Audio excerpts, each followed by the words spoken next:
Meu Deus, em nome de Jesus, meu Pai, enquanto a tua palavra estiver sendo ministrada, estenda, Pai Santo, as mãos para fazer tudo que aprouver ao teu coração nesta noite, ó Senhor, pois tu és o mesmo de ontem, hoje e será para sempre. Pai, permanece conosco, no nome de Jesus é que oramos e agradecemos.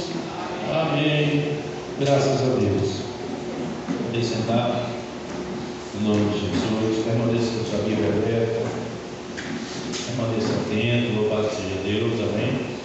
Meus irmãos, João, o apóstolo do amor, amém, escreveu essas palavras.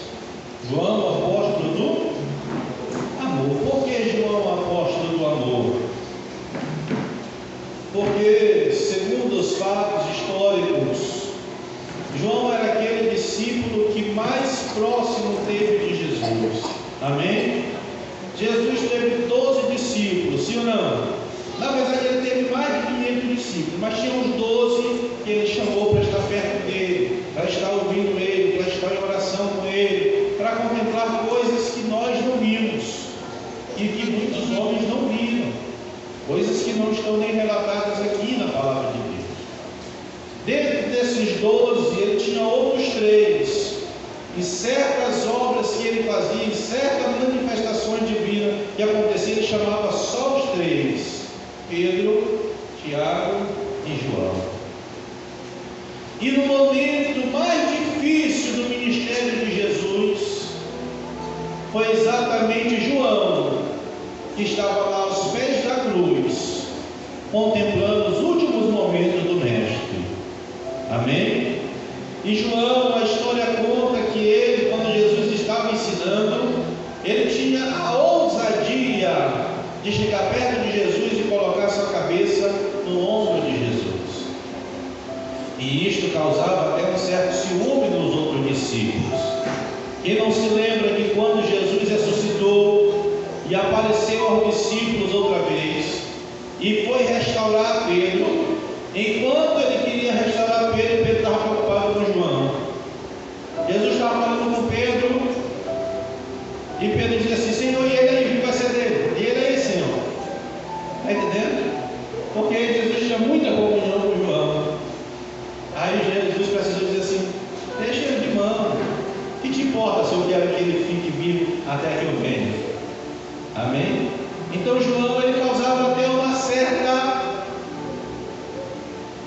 certo incômodo nos outros discípulos. Mas a comunhão com Deus é exatamente assim. Quem quiser pode se aproximar.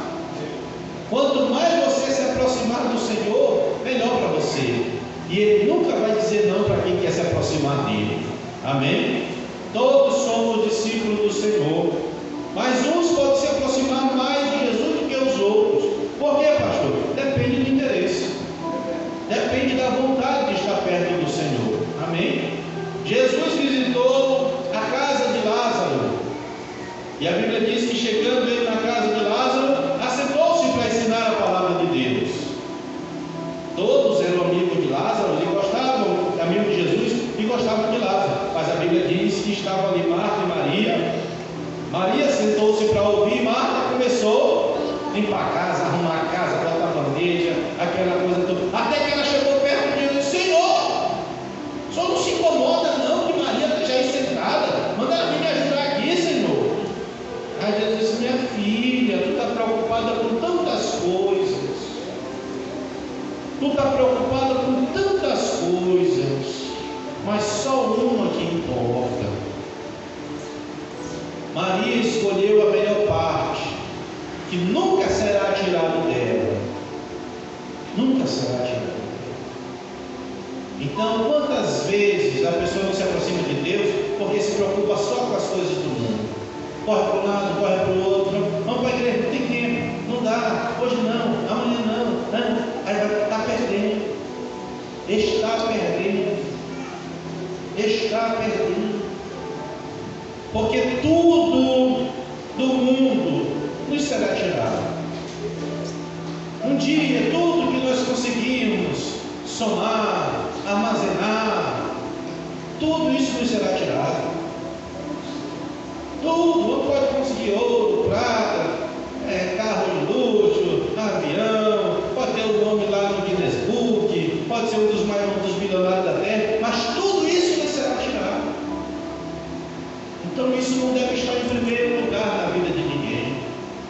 Quem deve estar em primeiro lugar é a presença de Deus. E onde é que Deus estará em primeiro lugar? Na vida daquele que buscar. Porque ele diz: se buscardes, me achareis. Se baterem na porta, lhe será aberta. E se vocês pedirem, lhe será dado. E em Jeremias capítulo 29, versículo 13 está escrito: buscar-me-eis e me achareis, quando me buscarem de todo o vosso coração. O homem perde, irmãos, por não ter o conhecimento de Deus, por não saber quem é Deus. A Bíblia diz que havia em um certo tempo um homem muito abençoado na terra. O nome dele era Jó. A Bíblia diz que ele era o homem mais rico do Oriente e causava inveja de Satanás. Satanás é invejoso. Até que um dia Deus disse assim: tu tem olhado o meu servo Jó, homem fiel, que teme a Deus e que se desvia do mal. Também! Ele tem tudo! Como é que ele vai reclamar? Ele tem tudo! Tira o que ele tem para ver se ele é fiel. Aí Deus disse assim: eu conheço meu servo Jó. Vai lá! Tira tudo dele. Tira tudo dele. A mão de diabo só age com a permissão de Deus. Amém? O diabo não age por conta própria, ele só age com a permissão de Deus. O diabo só entra na vida de alguém com a permissão de Deus.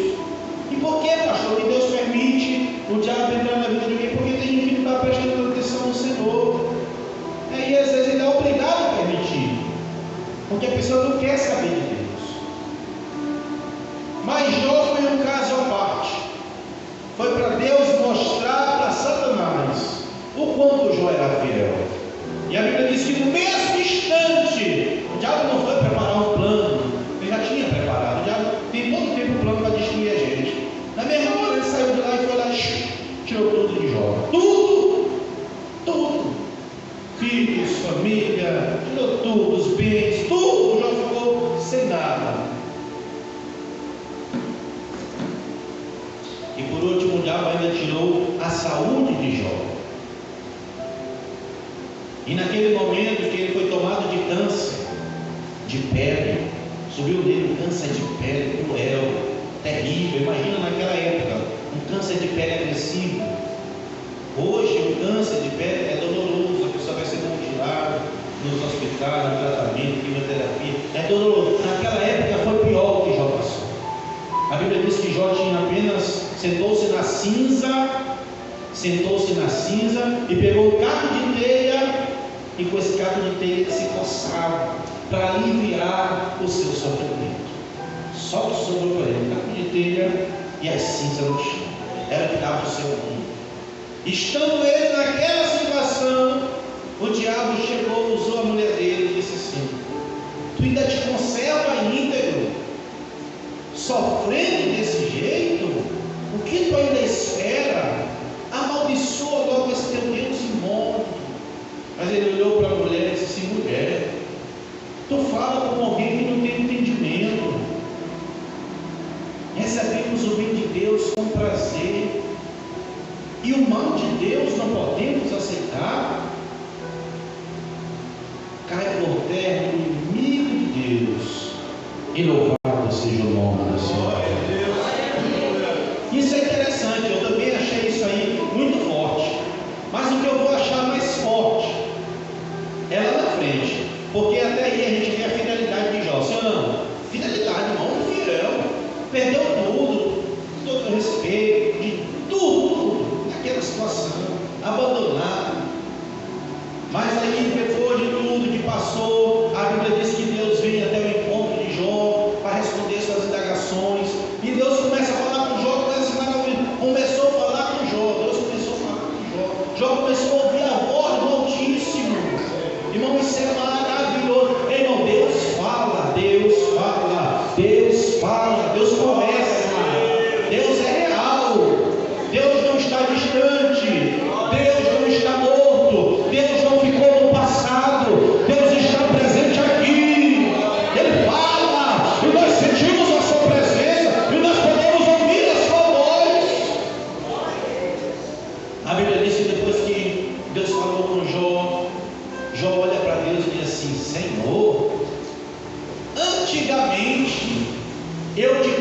conhecia só de ouvir falar. Jó era fiel a Deus por conhecer só de ouvir falar. Ele nunca tinha tido uma comunhão com Deus daquela forma. Ele disse: agora vai ser diferente. Se eu já era fiel no passado, se já te amava, naqueles dias, a partir de agora é que eu vou te amar. A partir de agora é que eu vou ser fiel. Você está entendendo? A fé de Jó, ela multiplicou aqui. E Jó se tornou ainda mais fiel. E Jó se tornou ainda mais feliz na presença de Deus. E a Bíblia diz que depois Deus mandou Jó orar pelos seus amigos que se levantaram contra ele. Amém? Deus disse assim: Jó, ora para me perdoar eles, que eu estou zangado com eles. Eu estou a ponto de eles que eles falaram mal contra ti, tu é fiel. E eles se levantaram contra ti. Irmão, tenha cuidado de nunca se levantar contra um servo de Deus.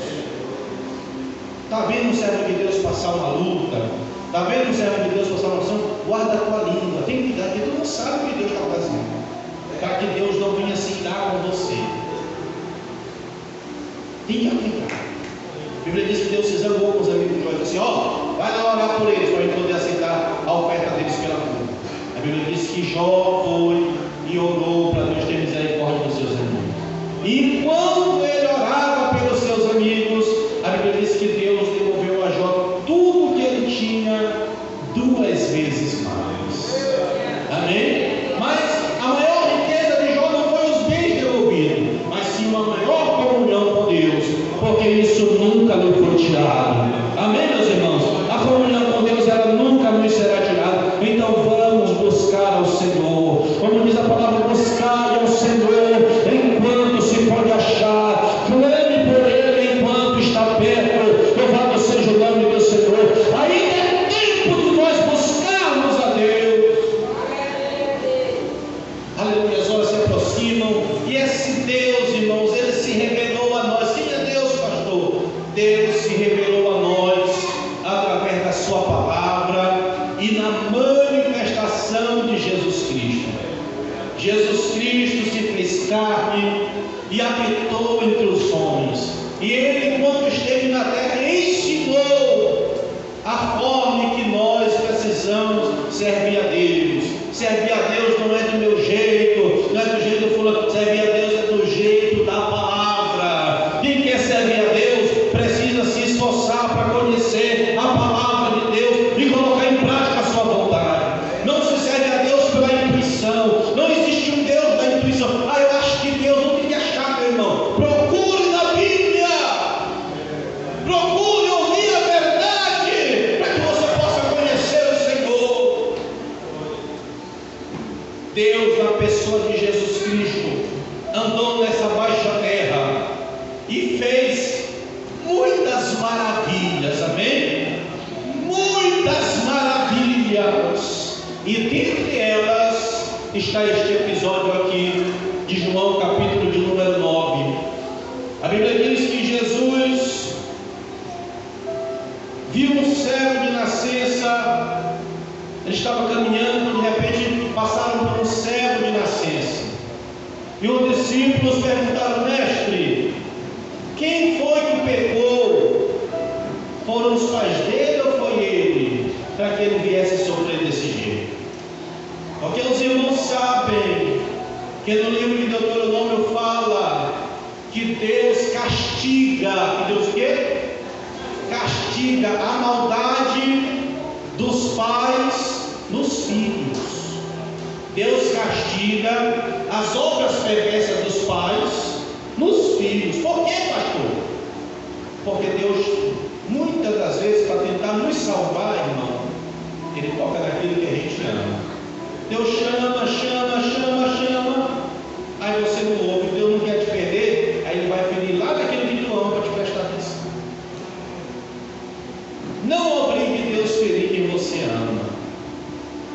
Deus não tem interesse nisso. Ele só fará se você continuar com o coração endurecido. Então, Deus, a Bíblia diz no livro de Êxodo, capítulo de número 20, que Deus castiga a maldade dos pais dos filhos, até a 3ª e 4ª geração daqueles que lhe aborrecem e desprezam seus mandamentos.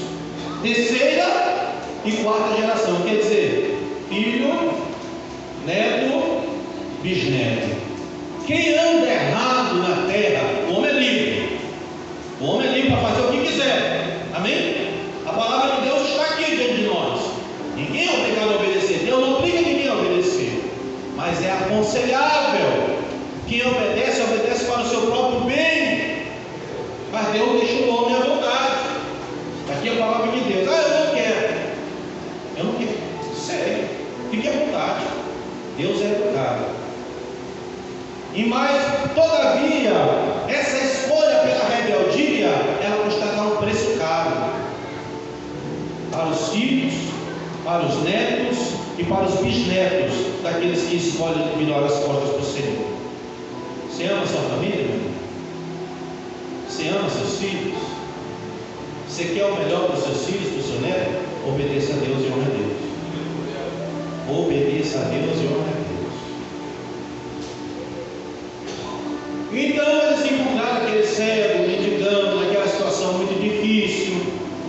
E eles perguntaram: Senhor, esse aí, quem foi que pecou? Foi ele ou foram os pais dele? Mas Jesus falou uma resposta surpreendente: olha, na verdade nem ele e nem seus pais pecaram. Houve uma permissão de Deus aí para acontecer isso, para que nele se manifestasse a glória de Deus. Deus permitiu que ele nascesse assim, para que nele se manifestasse a glória de Deus. Existem coisas que acontecem sumariamente, de repente, de forma inesperada, e a pessoa: por que, meu Deus? Por que, Pai? Por que permitiste acontecer isso? Mas se a pessoa se aproximar de Deus, ele vai ver Deus transformar a maldição em bênção, o sofrimento em alegria. Irmão, a Bíblia diz, na carta aos Hebreus, que aqueles que se aproximam de Deus precisam crer que Ele existe e que recompensa aqueles que o buscam. Ao se aproximar de Deus, tenha certeza, Ele tem grandes coisas para fazer na sua vida. Você não perderá nada em deixar o mundo e se aproximar do Senhor. Não perderá nada, porque o Eterno, louvado seja o seu nome, Ele tem grandes coisas para fazer na sua vida, na sua família. Louvado seja o nome do Senhor. Pastor, quando é que isso vai acontecer? Quando você se aproximar de Deus. Foi exatamente neste momento que Jesus chegou perto daquele homem.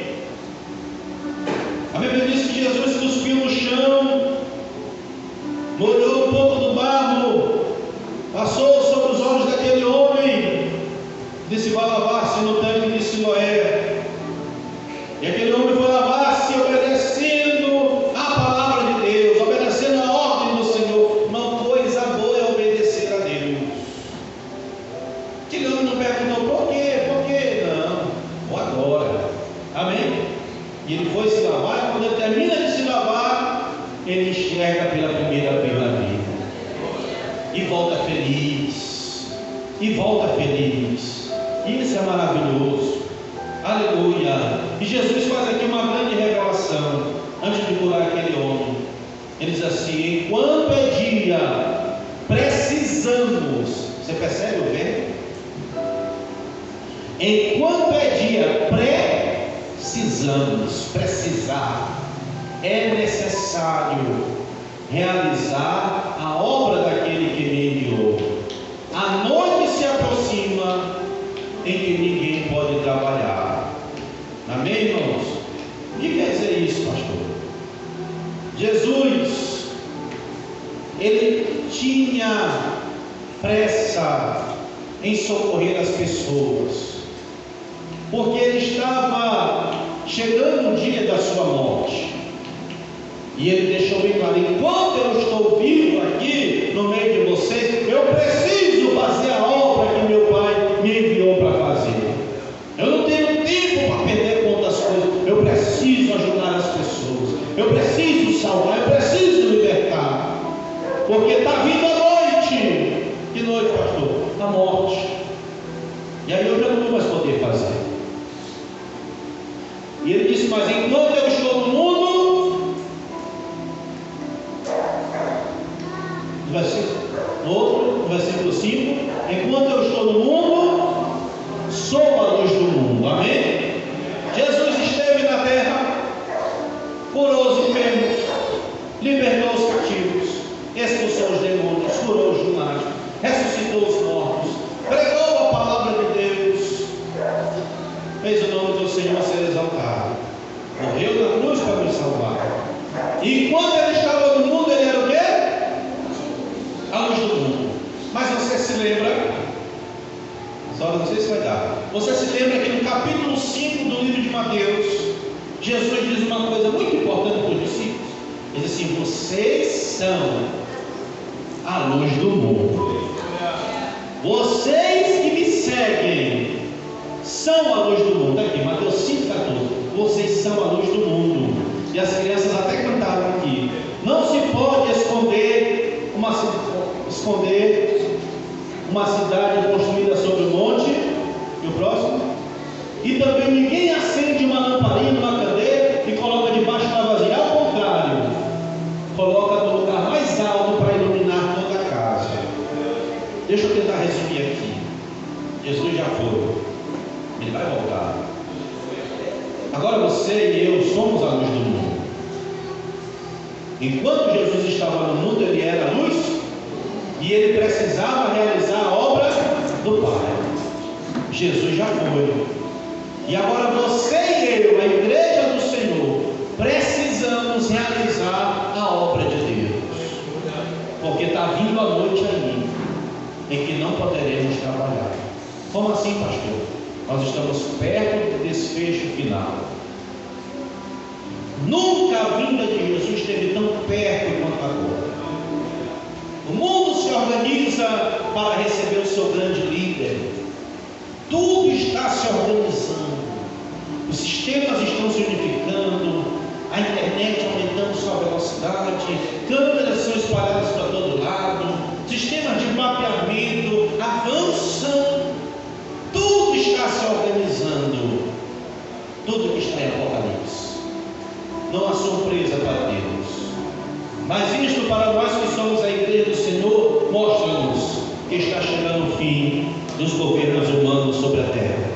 Está chegando o fim do período de sofrimento em que os maus, os perversos, abomináveis, os incrédulos serão lançados no lago de fogo e enxofre. E nós temos ainda um pouco de tempo. Para quê, pastor? Para fazer a obra de Deus. O crente precisa se conscientizar que ele precisa evangelizar. Ele precisa orar pelos enfermos. Ele precisa libertar as pessoas que estão endemoniadas. Quantas pessoas estão endemoniadas, passam por nós? Já viu gente que passa se dando tapa? Você já viu? Se dando tapa, comendo verme no chão. O que é isso, pastor? Endemoniado. Endemoniado. A loucura é o espírito de Deus. Pessoas enfermas, pessoas sofrendo, famílias sendo destruídas, pessoas perdendo sua vida, pessoas sem o amor de Deus. E você que já conheceu a Cristo, você precisa dizer às pessoas que ainda há solução, que ainda há tempo de ser salvo, que Cristo ainda cura, que Cristo ainda liberta, que Cristo ainda opera, que Cristo ainda perdoa pecados, que Cristo ainda salva, e que ainda há tempo, aleluia, de se arrepender. Tempo de se arrepender, porque o dia do Senhor se aproxima. O dia do Senhor está próximo. Jesus está perto, meus irmãos. Está se encerrando os tempos bíblicos. Está se encerrando como Deus determinou. Você pode ler Apocalipse e pode olhar para o mundo que está acontecendo. Está se encerrando. Há 20 anos atrás, a geração que teve aqui, antes de nós, ela não podia ver essas coisas, mas nós estamos vendo. Nós estamos vendo. Todo o processo se acelerou no mundo. Pastor, e agora que data? Isso não importa. Não importa que data. Se lembra das palavras de Jesus? Mestre, é nesse tempo que o Senhor vai restaurar o reino para Israel? Jesus responde aqui para eles, Atos capítulo 1. Não vos compete saber o tempo ou as estações que o Pai determinou pela sua própria vontade. Vão, esperem meu Espírito, para que vocês sejam minhas testemunhas. Amém? Nós não precisamos nos preocupar com o tempo quando vai ser, nós precisamos fazer a obra de Deus. Nós precisamos fazer a obra de Deus. Você precisa fazer a obra de Deus. Se você não está fazendo a obra de Deus, se levante e faça, porque está chegando o fim. E como alguém poderá se apresentar diante de Deus com as mãos vazias? Porque nós vamos ser chamados. E Ele vai perguntar: onde estão as obras que era para você fazer? Procure fazer a obra de Deus. Coloque-se de pé em nome de Jesus. Eu quero chamar à frente as pessoas que estão enfermas. Em nome de Jesus, vamos orar. Jesus ainda cura. Jesus ainda cura. Vem à frente. Você que está enfermo, em nome de Jesus. E nós vamos orar até milagre acontecer, meus irmãos. Porque Jesus vai fazer, amém? Você crê que